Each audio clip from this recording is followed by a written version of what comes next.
Dalam sekejap, sebuah kursi logam terbang di udara, menciptakan ketegangan yang merenggut napas setiap pengunjung kafe. Namun, ancaman yang mengarah pada seorang gadis kecil tak berdaya di kursi roda terhalang oleh sosok pelindung yang tak terduga, seekor anjing German Shepherd yang bergerak secepat kilat. Dua dunia berbenturan di teras kafe yang tenang itu. Dunia seorang anak yang telah kehilangan segalanya kecuali keberaniannya, dan dunia seorang pria yang tersesat dalam kegelapan masa lalunya.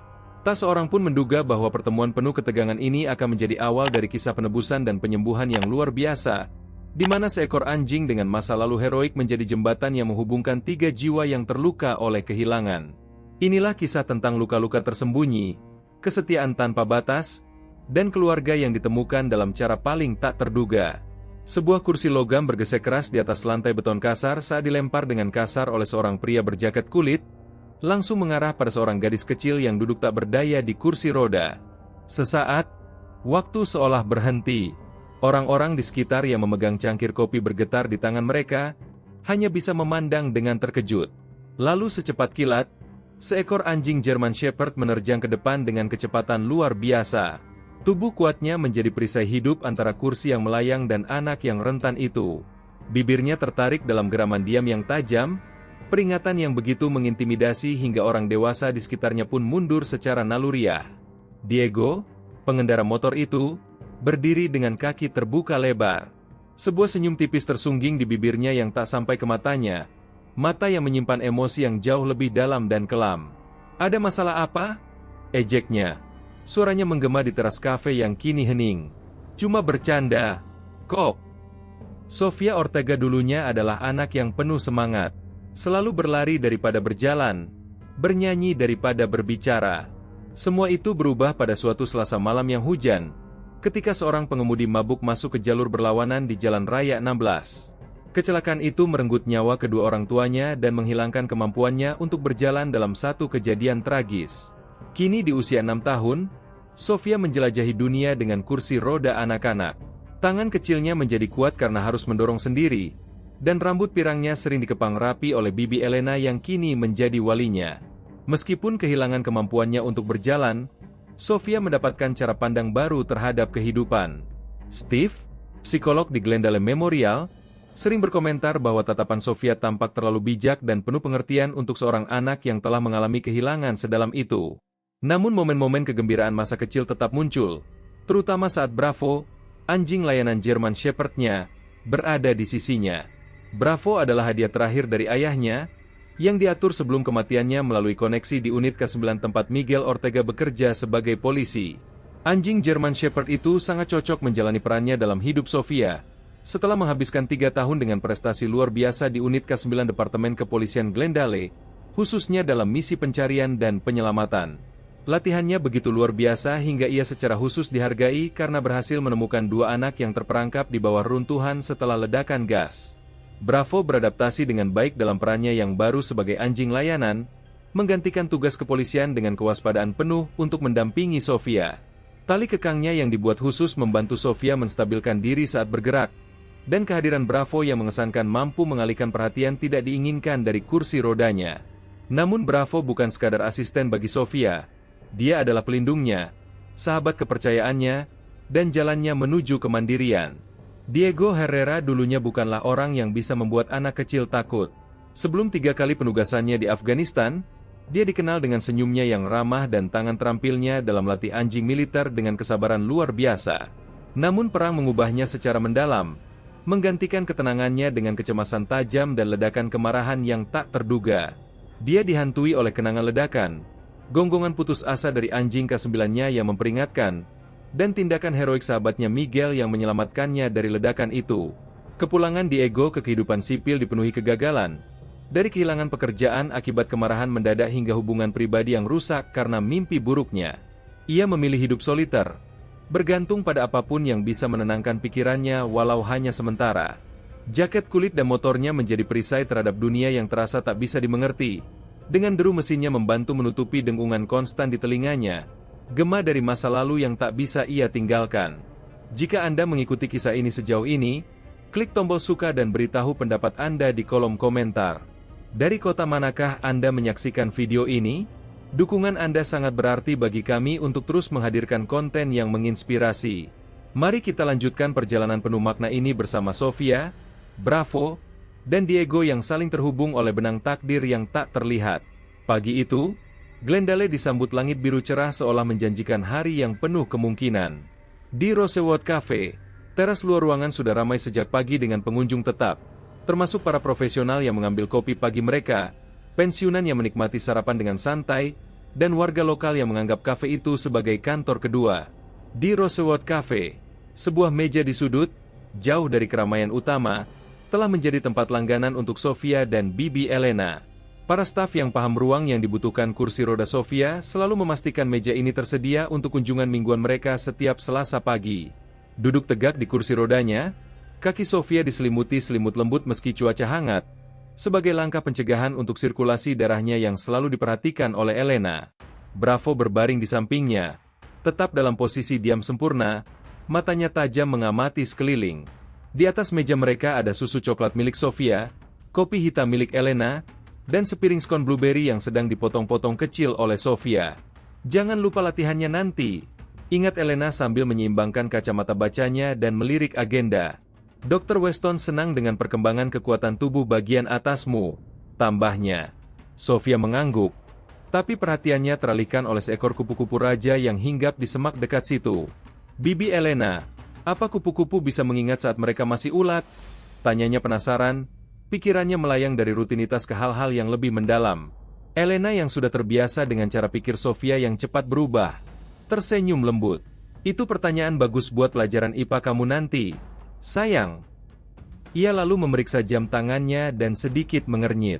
Kita harus ambil resep obat baru di apotek sebelum janji temu hari ini, tambahnya, membuat ekspresi Sofia sedikit muram.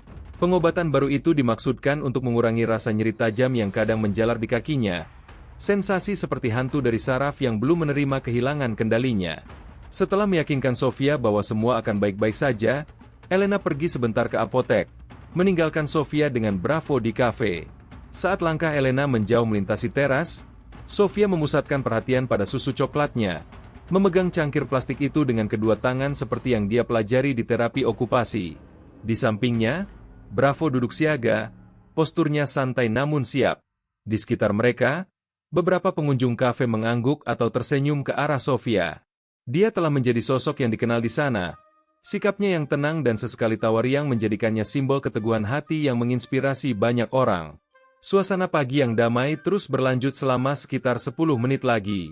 Sofia baru saja mulai membaca dari salinan buku, Charlotte S. Webb, milik ibunya yang sudah usang namun sangat disayanginya, ketika suara geraman dalam dari mesin motor memecah kesunyian kafe. 3 motor berhenti di trotoar di luar pagar besi dekoratif teras. Mesinnya dimatikan satu persatu. Para pengendara turun dengan gerakan luas khas orang yang menghabiskan banyak waktu di atas kendaraan itu.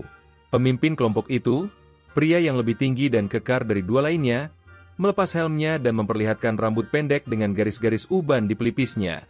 Meskipun rompi kulit dan kaos lusuhnya tidak menunjukkan lambang klub motor, sepatu bot militernya dan cara pandangnya yang awas menunjukkan bahwa dia terbiasa menilai situasi berbahaya. Telinga Bravo langsung tegak, tubuhnya sedikit menegang. Namun ia tetap dalam posisi diam sesuai perintah. Sofia langsung menyadari perubahan itu. Seiring waktu, dia dan Bravo telah membentuk pemahaman diam yang hanya bisa tercipta lewat kebersamaan terus-menerus. Tidak apa-apa, bisiknya, meskipun dia merasakan perubahan suasana, ketegangan yang cukup tajam untuk dikenali oleh pikirannya yang masih muda. Ketiga pria itu melangkah masuk ke teras. Sang pemimpin yang berjalan dengan gaya khas berada sedikit di depan. Seorang pelayan bergerak arah mereka dengan ragu, namun pemimpin itu, Diego, segera menolaknya dengan isyarat cepat. Kopi saja, katanya tajam. Hitam. Suaranya terdengar terlalu keras di seluruh teras, seperti seseorang yang belum terbiasa menyesuaikan nada bicaranya di lingkungan sipil. Saat mereka duduk di meja dekat pintu masuk, kehadiran mereka seolah-olah menutupi suasana. Percakapan di sekitar berubah menjadi lebih pelan dan hati-hati. Pandangan Diego menyapu seluruh teras, berhenti sejenak pada Sofia dan Bravo, lalu beralih lagi. Namun tak lama, perhatiannya kembali dengan tajam pada anjing German Shepherd itu. Ketertarikannya jelas terlihat. Anjing yang bagus, katanya kepada teman-temannya, memastikan suaranya cukup keras untuk didengar Sofia. Anggota termuda dari kelompok itu, yang sebelumnya diperkenalkan sebagai Bruno kepada pelayan, menyepelekannya. Cuma peliharaan anak kecil. Sebelum kita melanjutkan cerita ini, saya mohon Anda untuk menyukai video ini dan subscribe channel kami. Jika kamu penasaran dengan apa yang terjadi selanjutnya dan bagaimana kehidupan Diego, Sofia, dan Bravo akan berubah selamanya, tekan tombol suka dan subscribe di channel kami. Bab baru yang menegangkan baru saja dimulai, dan Anda tidak akan ingin melewatkannya. Terima kasih atas dukungan Anda. Tawa Diego menunjukkan ketidakpercayaan. Itu bukan sekadar peliharaan. Lihat sikap tubuhnya, kewaspadaannya, ujar Diego, jarinya mengetuk-ngetuk meja dengan ritme tak sabar. Dia pasti pernah dilatih militer. Aku berani taruhan. Sofia yang mendengarkan, merasakan dadanya membuncah bangga. Meski banyak yang memuji Bravo, hanya sedikit yang benar-benar memahami sejauh mana pelatihannya. Dia melirik arah pintu kafe, berharap Bibi Elena segera kembali, namun pintu masuk tetap kosong. Sementara itu, pelayan meletakkan 3 cangkir kopi panas di meja para pria itu. Saat ia mundur, Diego tiba-tiba berdiri, membuat Bravo semakin waspada meski tetap di posisinya. Aku mau lihat anjing itu, kata Diego, mengabaikan tatapan tidak setuju dari teman-temannya. Biarin aja, Herrera, saran pria ketiga. Fokus ke kopimu aja. Namun Diego sudah melangkah maju di teras dengan langkah tegas. Para pengunjung menegang, mengamati pergerakannya dengan cemas saat ia semakin dekat ke meja Sofia. Otot Bravo semakin kaku meskipun tetap diam. Sofia menatap ke atas, menatap langsung sosok tinggi yang kini berdiri di sebelah mejanya. Tetap tenang meskipun jantungnya berdebar. Ia menyapa, "Selamat pagi, Pak." Sopan seperti yang selalu diajarkan Bibi Elena. Diego terdiam sejenak, tampak terkejut oleh sikap santunnya. "Selamat pagi, Nak," balasnya, matanya tak lepas dari Bravo. "Anjingmu luar biasa. German Shepherd dia, ras murni." "Namanya Bravo, Pak," jawab Sofia. Tangannya otomatis menyentuh kepala Bravo, memberikan ketenangan bagi dirinya dan anjingnya. "Bravo, ya." Diego berjongkok untuk menatap mata anjing itu, membuat telinga Bravo sedikit merunduk. "Kamu anjing pekerja, ya?" katanya sambil mengulurkan tangannya ke arah moncong Bravo. "Tolong jangan sentuh dia tanpa izin," potong Sofia cepat. "Dia sedang bertugas." "Bertugas?" Tangan Diego berhenti di tengah jalan, pandangannya bergeser ke rompi layanan yang sebelumnya tak diperhatikannya, lalu ke Sofia yang duduk di kursi roda. Ekspresinya perlahan menunjukkan pemahaman. "Oh, iya." Namun alih-alih menarik tangannya, dia tetap membiarkannya menggantung beberapa sentimeter dari hidung Bravo. "Aku pernah menangani anjing seperti dia. Mereka tahu siapa aku," ujarnya dengan nada yang sulit diartikan. Dari seberang teras, salah satu temannya berteriak, "Sudahlah, jangan ganggu anak kecil." Tapi Diego tetap terpaku pada Bravo, tertarik pada sikap waspada anjing itu dan kecerdasan tajam di matanya. Kenangan tentang pasir gurun dan patroli malam menyeru kembali dalam pikirannya, mengingatkan pada kehadiran seekor anjing pendamping yang menemaninya dalam gelap malam. "Mantan militer?" tanyanya, lebih sebagai penegasan daripada pertanyaan. Sofia menggeleng, membetulkan, "Polisi. Dia kerja bareng ayahku." Saat Sofia menyebut ayahnya, sorot di wajah Diego berubah sekilas, ketegangan di matanya yang tidak bisa dia tafsirkan. Suasana kafe yang biasanya ramai kini hening. Para pengunjung merasakan ketegangan yang menggantung di antara ketiganya.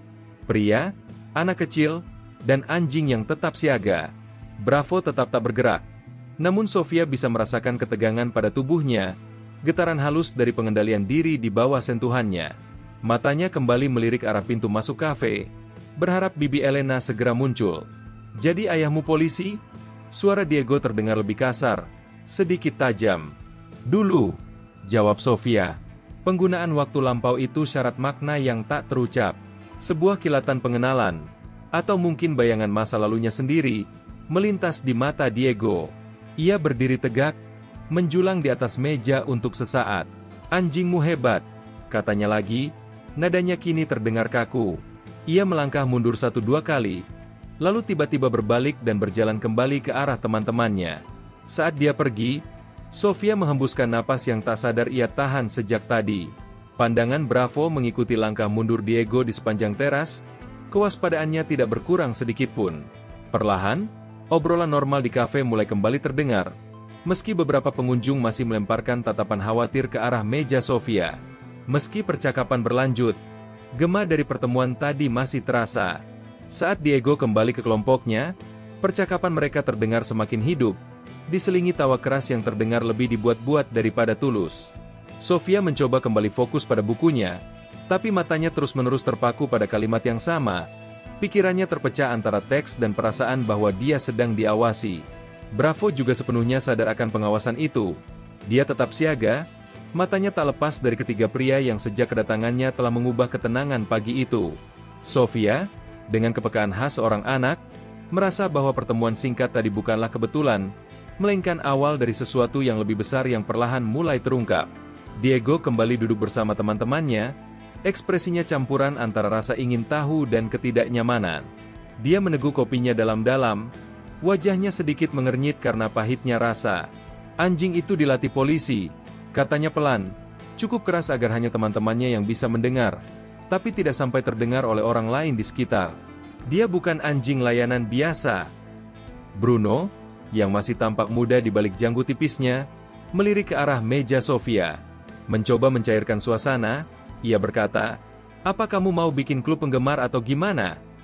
Candanya terasa canggung, gagal meredakan ketegangan saat wajah Diego malah semakin serius. "Aku pernah kerja bareng anjing seperti itu," ucap Diego. Jarinya mengetuk meja dengan ritme yang menunjukkan pikirannya sedang kembali ke masa-masa dinas. Dilatih di tempat-tempat seperti Belgia, Illinois, dan Afghanistan. Prinsipnya sama. Tatapan anjing itu rasanya seperti dia tahu sesuatu. Raul, anggota ketiga dari kelompok mereka dan mantan mekanik angkatan darat yang pernah ikut tur kedua bersama Diego, menunjukkan rasa tidak percayanya. "Dia cuman anjing. Herrera, kamu bikin anak itu nggak nyaman." "Sudah." Tapi Diego terlalu larut dalam pikirannya. Postur disiplin dan sorot tajam dari German Shepherd itu memicu kenangan mendalam dalam diri Diego. Cara anjing itu menjaga kontak mata dengan kewaspadaan mengingatkannya secara menyakitkan pada Axel, anjing militer lamanya yang telah menyelamatkan timnya 2 kali sebelum ledakan tak terduga terjadi. Meski Raul mengumpat pelan, Diego kembali berdiri, merasa terdorong untuk mendekati Sofia dan Bravo sekali lagi. "Aku cuma mau lihat reaksinya," ucap Diego, melangkah dengan niat yang jelas ke arah meja Sofia, sambil menyadari mata-mata khawatir dari para pelanggan lain yang tertuju padanya. Bravo merespons ketika dengan tenang. Ia menyesuaikan posisinya, duduk tegak di sebelah kursi roda Sofia, menempatkan tubuhnya secara protektif antara gadis itu dan pria yang mendekat. Tak ada sikap agresif, tak ada geraman atau gonggongan, hanya pergerakan yang presisi dan profesional yang mencerminkan tingkat pelatihan yang tinggi. "Lihat itu!" seru Diego, memastikan teman-temannya mendengar. Itu postur defensif, dilakukan dengan sempurna. Ia berhenti sekitar 1,5 meter dari meja, mengakui batas yang jelas yang ditetapkan Bravo. "Anjingmu pernah tugas ke luar negeri?" "Nah?" tanya Diego, suaranya rendah namun tajam. Sofia meletakkan tangannya yang kecil di bahu Bravo dan menggeleng pelan. "Tidak, Pak. Bravo dulu bertugas di kepolisian Glendale, pencarian dan penyelamatan," tambahnya. Suaranya tenang dan sopan meski sorot lelah di mata birunya tak bisa disembunyikan. Kehidupan seringkali mengejutkan kita di saat-saat yang paling tak terduga. Pertemuan singkat di kafe itu hanyalah awal dari jalinan kisah yang menghubungkan Sofia, Bravo, dan Diego dalam ikatan yang lebih dalam dari yang mereka bayangkan. Bagaimana masa lalu mereka saling terkait, bagaimana luka-luka mereka akan menyembuhkan satu sama lain, dan bagaimana seekor anjing pelindung menjadi cahaya penuntun bagi jiwa-jiwa yang terluka. Semua itu adalah perjalanan yang penuh makna dan penemuan. Ikatan antara manusia dan hewan terkadang bisa menjadi jembatan penyembuhan yang tak terduga. Bravo bukan hanya menjadi mata dan tangan bagi Sofia, tapi juga menjadi pengingat akan keberanian, kesetiaan, dan yang terpenting, harapan di tengah kehilangan. Jika kisah ini menyentuh hati Anda, jangan lupa tekan tombol subscribe, beri like dan aktifkan notifikasi Anda. Bagikan kepada seseorang yang mungkin membutuhkan pengingat tentang kekuatan penyembuhan yang datang dari hubungan tulus antara manusia dan hewan. Dukungan Anda membantu kami menghadirkan lebih banyak cerita penuh makna seperti ini. Terima kasih telah bersama kami di Cerita dari Balik Mata. Dan jangan lupa untuk subscribe agar Anda tidak melewatkan kisah-kisah inspiratif lainnya. Sampai jumpa di video berikutnya.